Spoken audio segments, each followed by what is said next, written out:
दोस्तों, अक्सर हम सड़क पर चलते हुए या अखबार या टीवी में देखते हैं कि अचानक एक हादसा हो गया। कोई हंसता खेलता इंसान पल भर में इस दुनिया से अलविदा हो गया। हम कहते हैं कि बेचारे की किस्मत खराब थी, लेकिन रुकिए, क्या वास्तव में मौत अचानक आती है?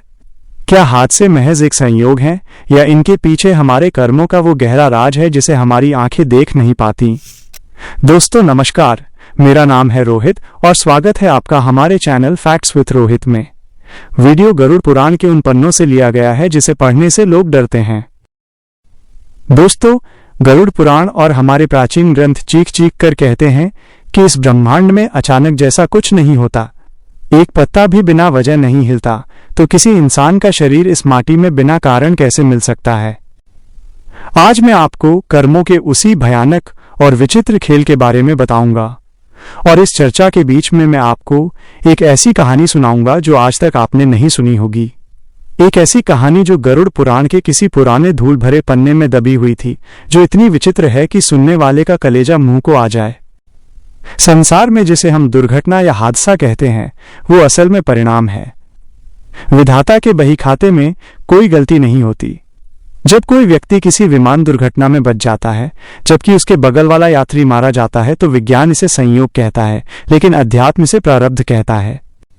गरुड़ पुराण में भगवान विष्णु अपने वाहन गरुड़ को समझाते हैं कि अकाल मृत्यु यानी एक्सीडेंट या हत्या भी असल में उस जीव के कर्मों का ही भुगतान है, जो उसने या तो इस जन्म में किए हैं या पिछले कई जन्मों में संचित किए हैं।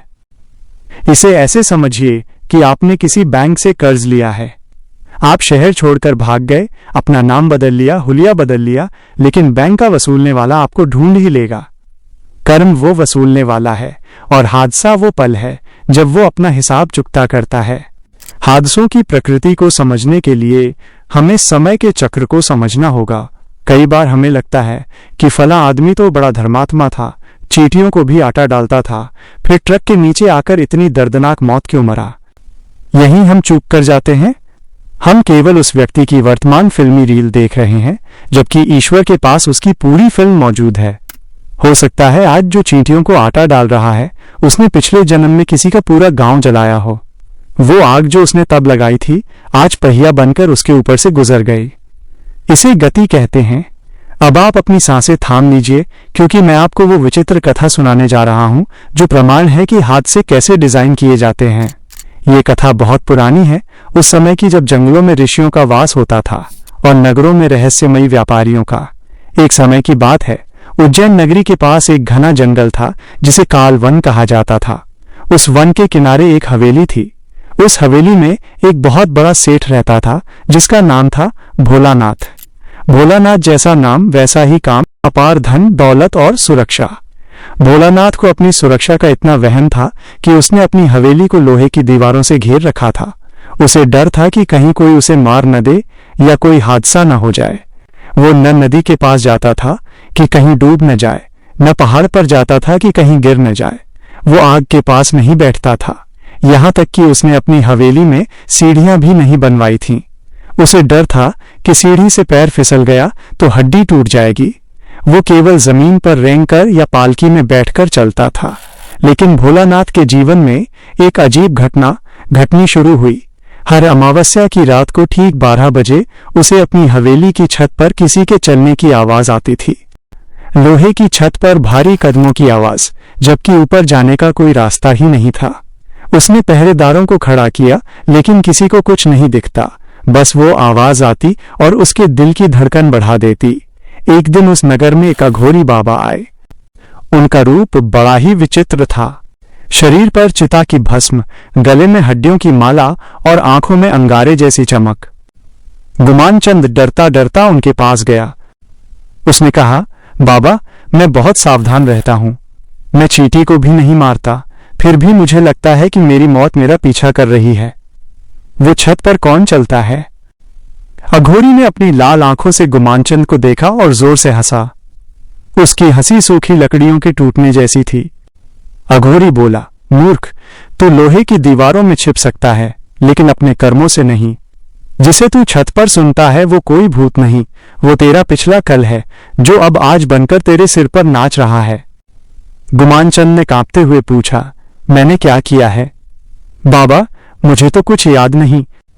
अघोरी ने अपनी झोली से एक मिट्टी का स्कोरा निकाला और उसमें थोड़ा पानी डाला। उसने कहा, इसमें देख। गुमानचंद ने जैसे ही पानी में देखा, उसे एक दृश्य दिखाई दिया। दृश्य इतना भयानक था कि गुमानचंद की रूह कांप गई। उसने देखा कि पिछले जन्म में वो एक बड़ा शिकारी था। एक दिन उसने जंगल में एक गर्भवती हिरनी का पीछा किया। हिरनी अपनी जान बचाने के लिए एक पुरानी गुफा में घुस गई। गुमानचंद शिकारी ने उस गुफा के मुहाने पर एक भारी चट्टान लुढ़का दी और गुफा को बंद कर दिया। हिरनी अंदर तड़पती रही, हवा के लिए, पानी के लिए।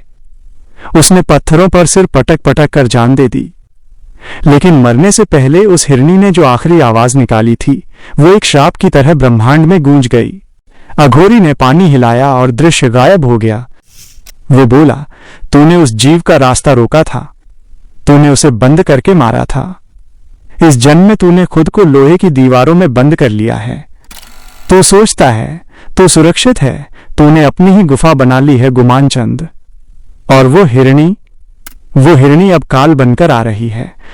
लेकिन सुन, तेरी मौत किसी हथियार से नहीं होगी, न बीमारी से होगी। तेरी मौत ठीक वैसे होगी जैसे तूने उसे दी थी, एक अनजान बोझ से। गुमानचंद पसीने से तरबतर हो गया। उसने पूछा, बचने का कोई उपाय? अघोरी ने कहा, कर्म का तीर कमान से निकल चुका है, लेकिन अगर तू अपनी सारी दौलत दान कर दे और उस गुफा को खोजकर खोल दे तो शायद दर्द कम हो जाए। गुमानचंद कंजूस था। उसे लगा बाबा पाखंडी है, दौलत ठगना चाहता है। वो वहां से भाग आया। उसने अपनी सुरक्षा और बढ़ा दी। उसने छत को और मोटा करवा दिया। उसने सोचा अब ऊपर से कुछ नहीं गिरेगा। दिन बीते, महीने बीते। गुमानचंद को लगा कि वो बच गया। एक दोपहर मौसम बड़ा सुहावना था। गुमानचंद अपने आंगन में बैठा मखमल की गद्दी पर अंगूर खा रहा था। आसमान बिल्कुल साफ था, न बादल, न आंधी, न तूफान, सब कुछ शांत था। तभी आकाश में बहुत ऊपर, बादलों से भी ऊपर एक गरुड़ पक्षी उड़ रहा था। ध्यान दें, गरुड़ पुराण की शैली में गरुड़ का आना सांकेतिक है। उस गरुड़ के पंजों में एक कछुआ था जिसे उसने किसी झील से पकड़ा था। कछुआ बहुत भारी था और उसका कवच पत्थर जैसा सख्त था। गरुड़ उस कछुए को ले जा रहा था ताकि किसी चट्टान पर पटक कर उसे तोड़ सके और खा सके। ठीक उसी वक्त जब गरुड़ गुमानचंद की हवेली के ठीक ऊपर से गुजर रहा था, कछुए ने अपनी जान बचाने के लिए गरुड़ के पंजे में काट लिया। दर्द के मारे गरुड़ की पकड़ ढीली हो गई। हजारों फीट की ऊंचाई से वो भारी भरकम कछुआ नीचे गिरा। विज्ञान के हिसाब से देखें तो इतनी ऊंचाई से गिरने वाली वस्तु की गति गोली से भी तेज हो जाती है। नीचे गुमानचंद निश्चिंत बैठा था। उसने लोहे की दीवारें बनवाई थीं, छत मोटी करवाई थी, लेकिन उसका आंगन खुला था ताकि धूप आ सके। उसे लगा था कि खुला आसमान कभी धोखा नहीं देता। एक सनसनाती हुई आवाज आई, शुभ। इससे पहले कि गुमानचंद ऊपर देखता, वो कछुआ उल्कापिंड की तरह सीधे उसके सिर पर गिरा। धड़ाम। ना कोई आंधी, ना कोई कातिल, ना कोई बीमारी।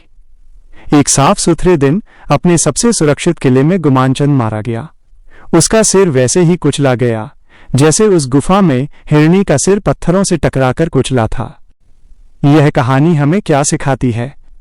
पुलिस की फाइलों में एक अजीब हादसा, फ्रीक एक्सीडेंट लिखा गया होगा। लोग कहेंगे, अरे कितना बुरा हुआ, ऊपर से कछुआ गिर गया। लेकिन ज्ञानी जानता है कि वो कछुआ वहां अचानक नहीं गिरा था। उस कछुए का वजन, हवा की गति, गरुड़ का वहां से गुजरना, गुमानचंद का उसी पल आंगन में बैठना, ये सब उस डेटा का मिलान था जो कर्म के सुपर कंप्यूटर ने तय किया था। हिरनी की तड़प ने एक ऐसी परिस्थिति का निर्माण किया जिसे टालना असंभव था। अब वापस आते हैं अपने मुख्य विषय पर।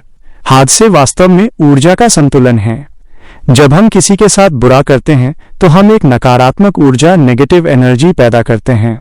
ये ऊर्जा खत्म नहीं होती, ये हमारे चारों ओर एक अदृश्य बादलों की तरह मंडराती रहती है। एक्सीडेंट और कुछ नहीं, बस उस बादल का फटना है। आपने कई बार सुना होगा कि बस खाई में गिर गई, 50 लोग मर गए। मन में सवाल उठता है, क्या उन 50 के 50 लोगों का मरने का समय एक ही था? गरुड़ पुराण के अनुसार हाँ। इसे सामूहिक कर्म कहते हैं। जब कई आत्माएं जिनके कर्म एक जैसे, मान लीजिए पिछले जन्म में वो सब एक ही सेना के सैनिक थे जिन्होंने मिलकर किसी गांव को लूटा था, होते हैं, तो प्रकृति उन्हें एक ही बस, एक ही ट्रेन या एक ही विमान में इकट्ठा करती है। उनका एक साथ यात्रा करना संयोग नहीं, एक समन है। ड्राइवर की गलती तो बस एक निमित्त बहाना बनती है। हमारे बुजुर्ग कहते थे, बेटे संभल कर चलना, वक्त खराब है। असल में वक्त खराब नहीं होता, हमारे कर्मों का पकने का समय आ गया होता है। लेकिन क्या हादसों से बचा जा सकता है? क्या इस लिखे हुए लेख को बदला जा सकता है? हमारे शास्त्रों में इसका भी विधान है। इसे कहते हैं कर्म काटना। जैसे लोहे को लोहा काटता है, वैसे ही कर्म को कर्म काटता है। अगर आपको पूर्वाभास हो रहा है या कुंडली में अकाल मृत्यु का योग है, तो दान और जप वो ढाल हैं जो उस वार को रोक तो नहीं सकती, लेकिन उसकी दिशा मोड़ सकती हैं। मान लीजिए आपके कर्मों में लिखा है कि आज आपका पैर टूटना है। ये एक बड़ा हादसा है, लेकिन अगर आपने हाल ही में कोई बहुत पुण्य का काम किया है, किसी प्यासे को पानी पिलाया है या किसी बेजुबान जानवर की जान बचाई है, तो वो पुण्य बीच में आ जाएगा। इसलिए हम कहेंगे कि आप अच्छे कर्म करें, गरीबों की और प्राणियों की मदद करें, भगवान का नाम ले और निश्चिंत रहे। अगर आपको यह वीडियो पसंद आया हो तो कमेंट में जय श्री नारायण अवश्य लिखें। मिलते हैं अगली वीडियो में।